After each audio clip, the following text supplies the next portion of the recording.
Bueno, como les decía, tenemos el placer de recibir al doctor Eduardo Menem. No necesita presentación, pero vamos a recordar que durante muchos años fue senador de la Nación y no solamente fue constituyente, sino que le tocó presidir la constituyente que reformó la Constitución del año 1994. Vamos a hablar de muchos temas con el senador Menem, pero vamos a iniciar hablando de un libro que se acaba de publicar, se lo voy a mostrar. Es un libro con una recopilación de discursos que el doctor Menem pronunció tanto en el Senado, en representación de La Rioja, como en la Constituyente que, como les decía, él presidió. Buenas noches, senador. Buenas noches, muchas gracias por invitarme Un placer. a este programa tan prestigioso. Muchas gracias. La pregunta que a mí se me ocurre hacerle mirando este libro, que como decíamos es parte de su traída. Sí. Están seleccionados. Es en este mundo de las redes sociales, de 140 caracteres, de la velocidad de la palabra, y donde parece estar todo ya, las posiciones fijadas, sociedades muy polarizadas, dogmáticas. ¿Qué papel juega la palabra de un legislador? Más concretamente le voy a preguntar, ¿usted logró alguna vez convencer a alguien con un discurso en el Congreso? Sí. ¿O es una esgrima? Es una esgrima teatral. Pero no empieza con la sesión, sino que empieza primero en las comisiones de un proyecto. Luego están las reuniones políticas y las conversaciones con dirigentes de otros partidos para tratar de conciliar posiciones. El Congreso es el ámbito de debate por excelencia, de confrontación de ideas, pero también es el ámbito de los consensos, que es lo más importante de la democracia, los consensos. Por supuesto, el disenso forma parte. Y hay reglas de oro en el manejo del Parlamento, que la mayoría, por supuesto, la regla de la mayoría es la que predomina, pero no puede haber una tiranía de la mayoría, el del mayor número. Tiene que haber un manejo democrático, tiene que haber un respeto por las minorías. Los reglamentos de las cámaras, precisamente, tienen algunas disposiciones para permitir, para que puedan defenderse las minorías. El uso de la palabra, los tiempos. Vamos a decir que el doctor Menem escribió un libro que para mí es una materia rara, que es de Derecho Procesal Parlamentario. Sí, esa fue mi tesis doctoral que hice cuando salí del Senado. Y volví a la facultad 48 años después de haberme recibido de abogado a rendir un examen para defender mi tesis. ¿Y después de haber presidido el Senado cuántos años? 10 años. Sí. ¿Y de haber sido senador cuántos? 22 años como senador y 10 años consecutivos como presidente provisional, elegido por unanimidad de todas las bancadas. Ese es uno de los orgullos que tengo. Yo no quiero ser decadentista ni pesimista, pero usted se incorpora al Senado en el 83, sí, con el origen de la democracia. Sí. Cuando ve las últimas escenas del Congreso, con esas turbulencias, cuando se trató la ley, el presupuesto nacional, ¿eso a usted le resulta como algo inédito? En realidad, si uno mira bien, siempre pasó. No. Hemos perdido calidad en el Parlamento. La rispidez que ha adquirido y la animadversión que se ha instalado en la política argentina afecta al Congreso. ¿Cómo mira usted el Congreso? Yo veo con mucha pena lo que ocurre en el Congreso, sobre todo en la Cámara de Diputados, porque yo lo que nunca recuerdo es que haya habido piquetes dentro del Congreso. El piquete que le hicieron a Monzó, de quererle quitar el micrófono, el de entrar con figuras de cartón adentro y los letreros y las diatribas. Los reglamentos contemplan, yo un día le dije a Monzó, hay sanciones disciplinarias, por lo menos un llamado al orden primero, un llamado al orden la segunda vez y la tercera vez le puede prohibir el uso de la palabra. Es decir, Yo creo que eso se ha desmadrado totalmente y se ha desmadrado también con el incumplimiento de otras normas reglamentarias graves. Por ejemplo, cuando no se va a tener la mayoría para hacer un tratamiento sobre tablas, entonces se recurre a las sesiones especiales, que no tienen nada que ver con eso. Las sesiones especiales es cuando se debe tratar cierto y determinado asunto. Entonces se recurre a esa sesión especial manifestando, bueno, que ahí no rige el tema de los 2/4. Es decir, esa es una deformación total, ¿no? Le hago una pregunta. Vamos a la constituyente, Sí. que debe haber sido una experiencia de las más importantes de su vida La más pública. importante de mi vida. La más importante de mi vida. ¿Cómo nació la idea de reformar la Constitución? Bueno, Bueno, como antecedentes tenía muchos, ¿no? Ya desde la época de Alfonsín. no, pero antes de Alfonsín, usted no se olvide que la Constitución fue reformada en la época de Perón. No, digo, pero... Desde en la un- democracia. Y esta Constitución, digamos, Sí. esta reforma, Sí. cuando nace. Bueno, Alfonsín tuvo la idea y creó el Consejo para la Consolidación de la Democracia, que lo presidía Nino y donde estaba integrado por varios representantes de varios partidos. ¿Usted intervino en eso? No. Pero tenía algunas de las disposiciones que después se llevaron a cabo en el Pacto de Olivos. Pero había otras que a mí personalmente no me convencían. Por ejemplo, le quitaba protagonismo al Senado. No lo ponía a la par de la Cámara de Diputados, le quitaba protagonismo, era como en alguna medida como la Cámara de los Lores en Inglaterra. Entonces ese era un tema que a mí no me gustaba, en absoluto. Y había otras cuestiones también con el semiparlamentarismo. Bueno, ¿A usted no le gusta? Y no me gusta porque no hacia nuestra idiosincrasia. No. ¿Por qué ahora? Yo escucho ahora, en esta época. Nosotros tenemos un sistema, al fin lo que se puso el jefe del Sí. gabinete de ministros, que no es, digamos, un sistema semiparlamentario, pero si se ejerce como dice la Constitución, es una figura importante, porque es el responsable político del Poder Ejecutivo ante el Congreso. Lo que pasa es que durante muchos años no se cumplía ni siquiera con la obligación de ir una vez por mes a cada Cámara. Directamente no le daban importancia. Nunca se hizo un voto de censura, por eso contra un jefe de gabinete. Es decir, hay instituciones que están previstas pero que no funcionan. Que no se usan. Sígame Sígame contando cómo se llegó a la Constitución.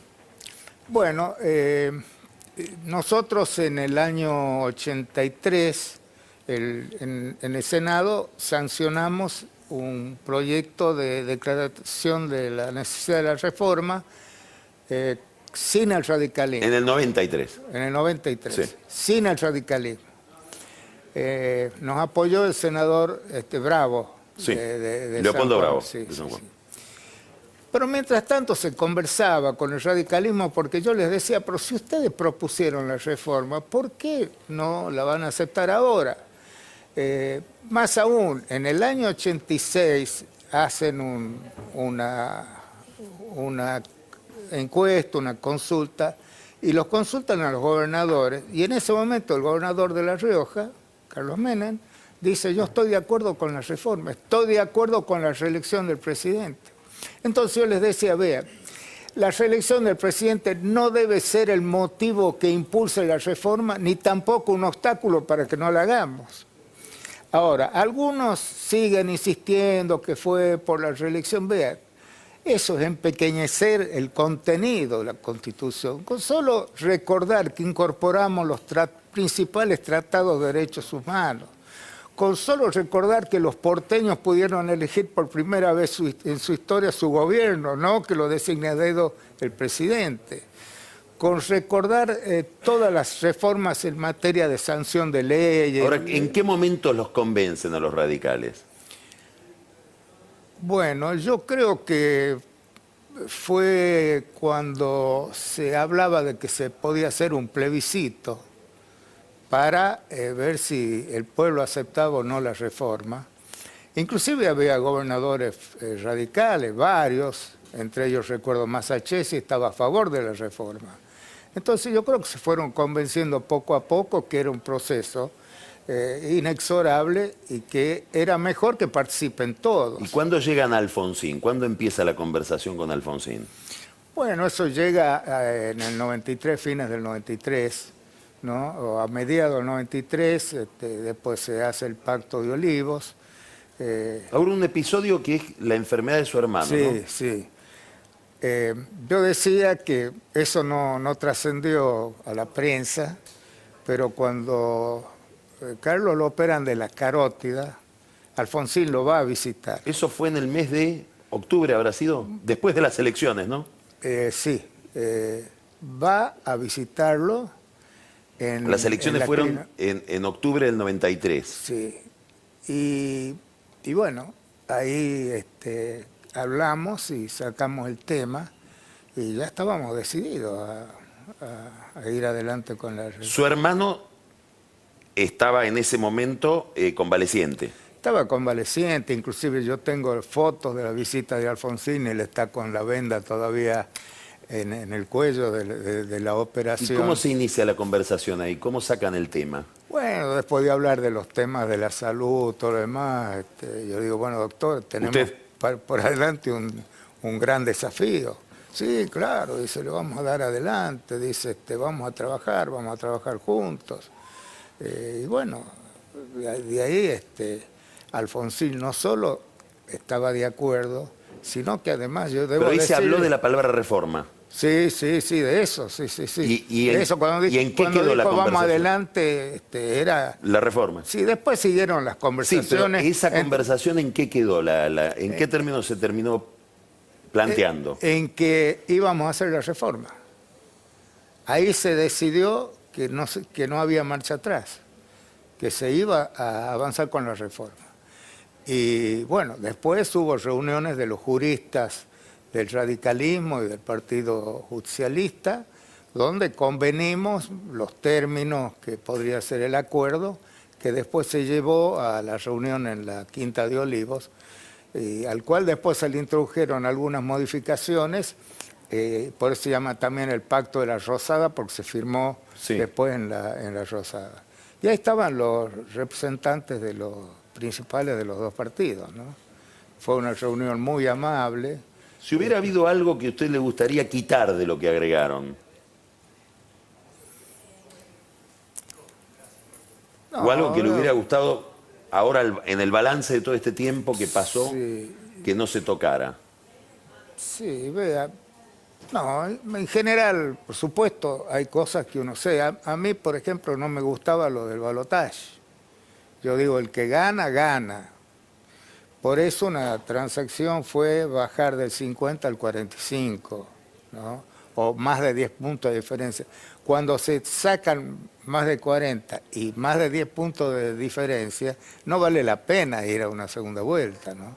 La experiencia lo ha demostrado muchas veces.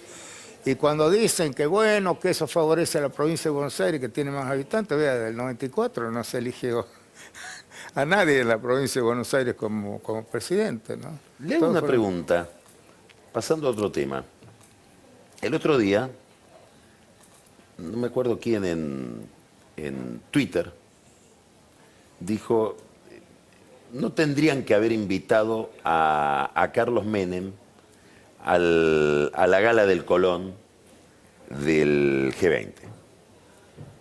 Y un riojano como usted, que es Yoma, dijo, sin Menem no habría habido G20. Y con esa modalidad tan formal que tiene siempre Yoma, dice, el G20 se tendría que reunir en Anillaco.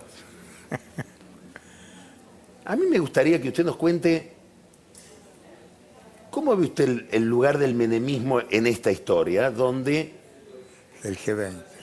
Vea, no del G20, sino de la relación de la Argentina con el capitalismo. bueno, vea, se llega Pero no hay nadie que diga, ¿no? La verdad que estamos en el G20 por Menem. Nadie se anima a decir Nadie eso, se queda mal anima, decirlo. porque es políticamente incorrecto. Es como un artículo que salió una vez en Clarín que dice, aunque a algunos no les va a gustar lo que digo, el periodo de menor pobreza en la Argentina fue durante el gobierno del presidente Menem. Dice, aunque a algunos no les va a gustar. Bueno, después dice que después hubo errores, bueno. Pero siempre se trata de menospreciar. Escuché el otro día a un funcionario del kirchnerismo que trabajó para el kirchnerismo en la parte económica, que decía que entramos al G20 porque Argentina estaba muy endeudada y querían tenerla adentro. Qué cosa más estúpida. Argentina, la deuda en ese momento era del 43% del Producto Bruto. Ahora creo que estamos como en el 80, el 90. Argentina entró porque se hizo protagonista en el orden internacional.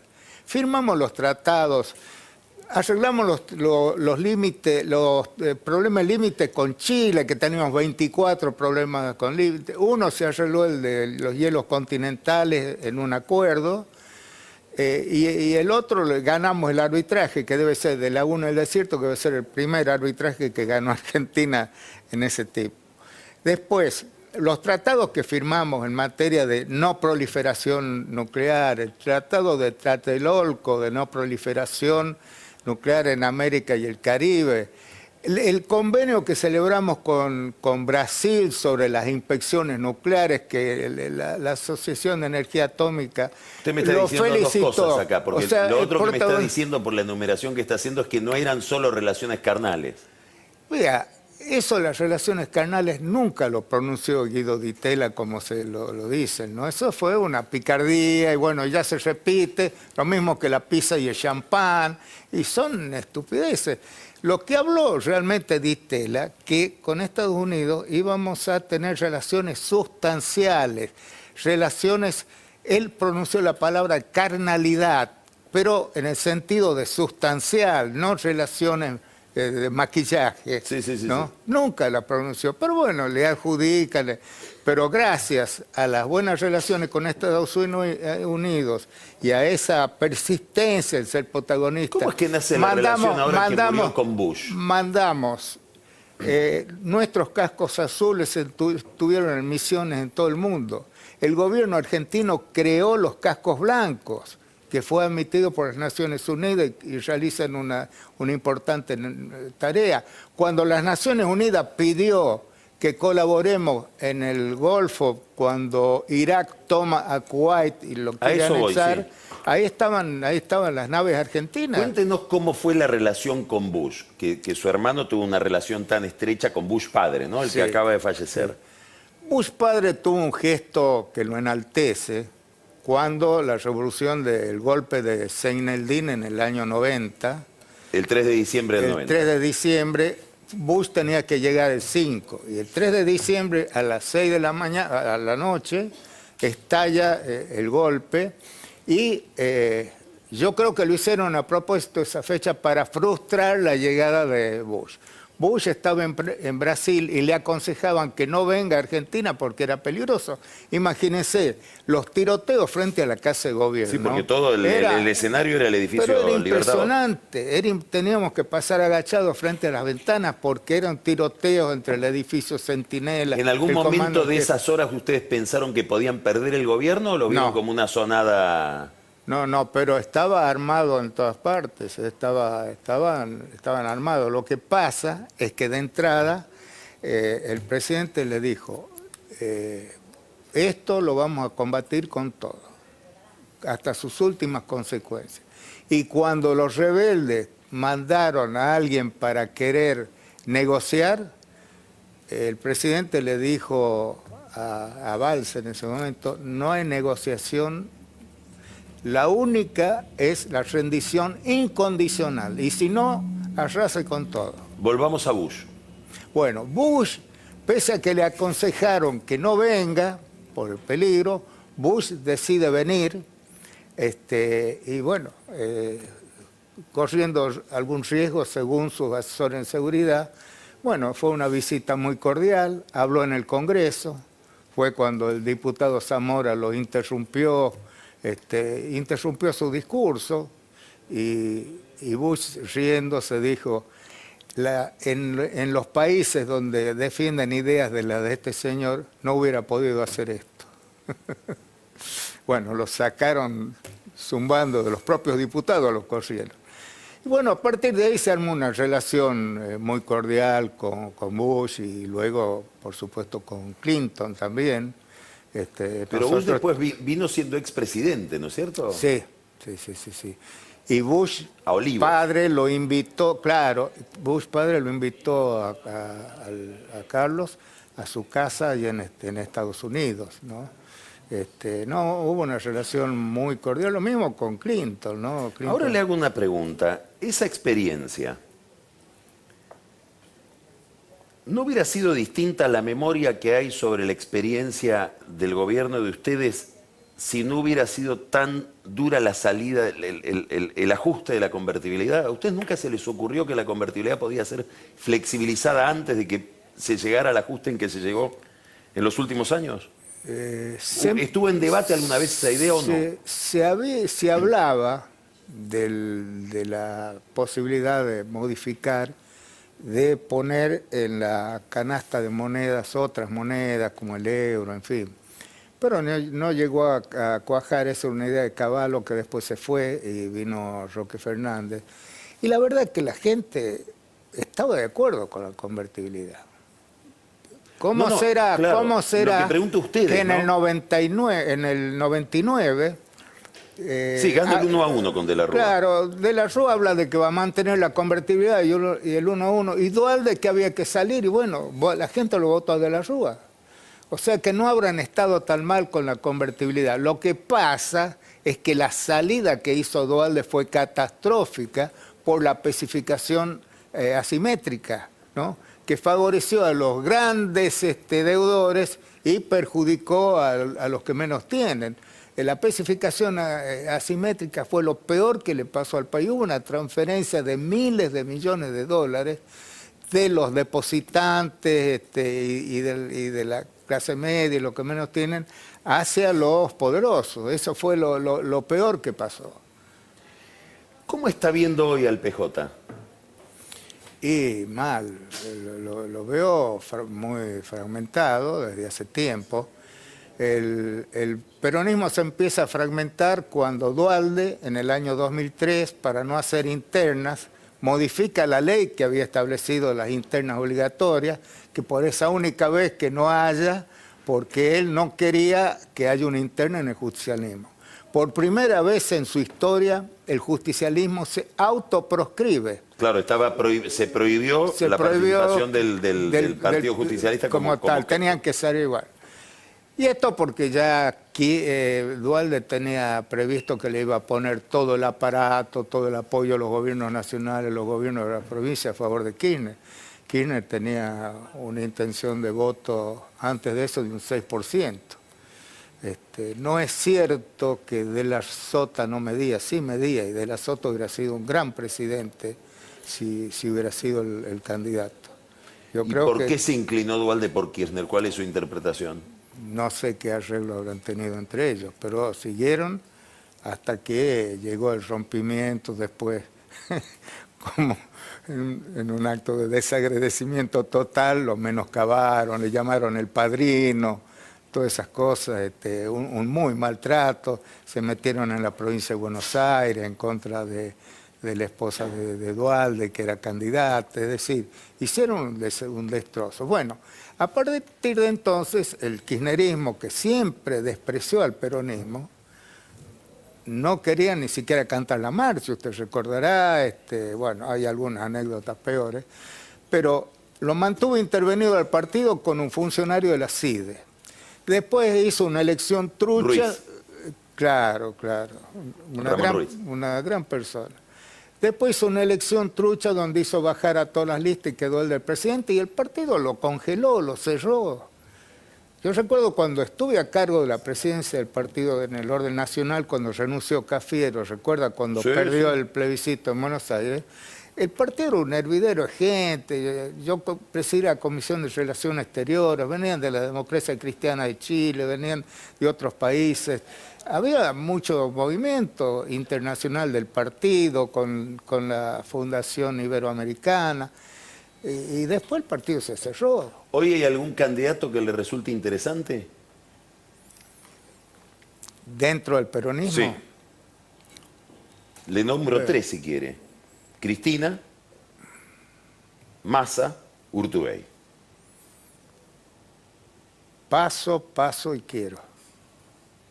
¿Por provinciano o por algo más? No, porque lo veo con condiciones, lo veo un hombre moderado, lo veo un hombre que tiene experiencia, lo veo con idea. Ahora, ninguno de nuestros dirigentes, lo voy a decir también, ninguno está ungido por el óleo de Samuel, como decía Perón. No hay un liderazgo fuerte de aquellos que ya nacen para ser líderes. ¿Eso es porque no lo hay ahí o porque se acabó eso en la política en general? No, sí, liderazgos hay. Siempre va a haber líderes que surgen. A veces los liderazgos también hay que construirlos. Yo, cuando me preguntan qué tendría que hacer alguno de los candidatos de nuestro partido, está bien los medios, las redes, pero el darle la mano a la gente, visitar pueblo por pueblo, ir a todos lados, eso todavía va, la gente lo valora. Su hermano. Carlos no dejó lugar del país por recorrer, no dejó lugar del país por recorrer. Y recuerdo una anécdota que me la contó el propio Cafiero, que en un pueblo del interior lo llevaron los compañeros a ver lo que le llaman una puntera que tenía muchos votos, para que vote por ella en la interna. Y Cafiero fue, lo recibió muy bien, la compañera, qué sé yo, bueno, dice, cuando me di vuelta para salir, había una foto de Carlos Grandotte, ya había pasado por ahí antes.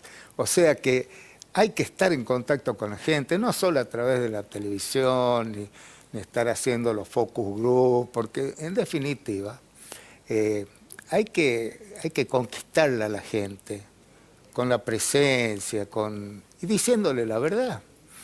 Uno de los fracasos de este gobierno es haber subestimado la grave situación en que recibe el país y sobreestimado su capacidad de resolverla. Ese fue el gran pecado. Yo a los 10 días de que asumieron escribí un artículo que lo publicó Infobae, donde decía, en el gobierno, a diferencia en el ámbito privado, cuando uno recibe una herencia, la puede recibir con beneficio de inventario.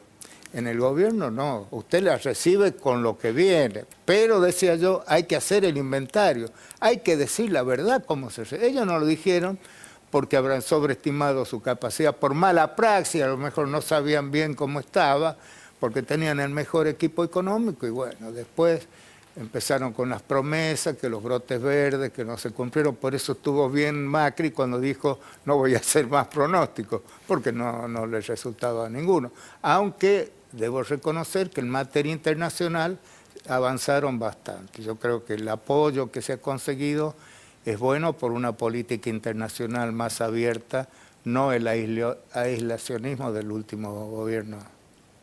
Muchísimas gracias, senador. El senador Eduardo Menem.